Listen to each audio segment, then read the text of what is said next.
9টা বেজে গেল, এই বান্ধবীর কাছে ফোন টোন দিয়ে। হ্যালো বান্ধবী, এই বসো বসো, আমি আসতেছি, চলে আসছি, এখন আমি চলে আসছি। কোন যাচ্ছিস? আব্বা স্কুলে যাচ্ছি। স্কুলে যাচ্ছিস? হ্যাঁ। 10 টাকা বিরিয়ানি তো। না আমার সময় নেই, স্কুলে যেতে হবে। এই বান্ধবী বসে রয়েছে, আমার 9টায় স্কুল, বেলা 10টা বেজে গেছে। আমার ওই বান্ধবী টান্ধবী বসে রয়েছে, আমার এখন সময় নেই, চলে যাচ্ছি স্কুলে। আরে তোর এত কষ্ট করে মানুষ করেছি, তোর বাপের চাইতে তোর বান্ধবী বড় হয়ে গেল। আমার বড় সালটা কোনোদিন কয় না যে বিরিয়ানি দিতে পারবো না, তুই আমার বিরিয়ানি দিতে পারতেছিস না, স্কুলে চলে যাচ্ছিস, বড় লেখাপড়া হয়ে গেছিস। বাবা এত টাকা আছে না, আর সাথে তো টাকা করতেছে না তুমি।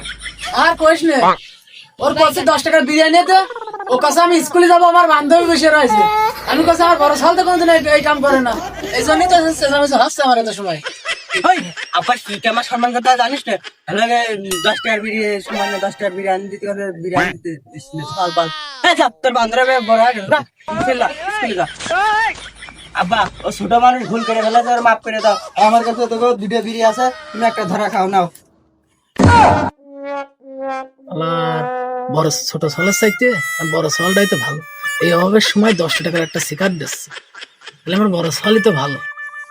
আবার দাও, তুমি দেশে যাও তো, বেঁচে থাকো বাবা, বেঁচে থাকো। হ্যাঁ দোয়া করো জানি আমার 2টা সাল, তোমরা 2টা সাল সই সালামত বেঁচে থাকো, আমি এই দোয়া করেন ছোট একটু জারি হয়েছে ও হইলো, তুমি একটু মানুষকে নিয়ে চলে যাও। আচ্ছা।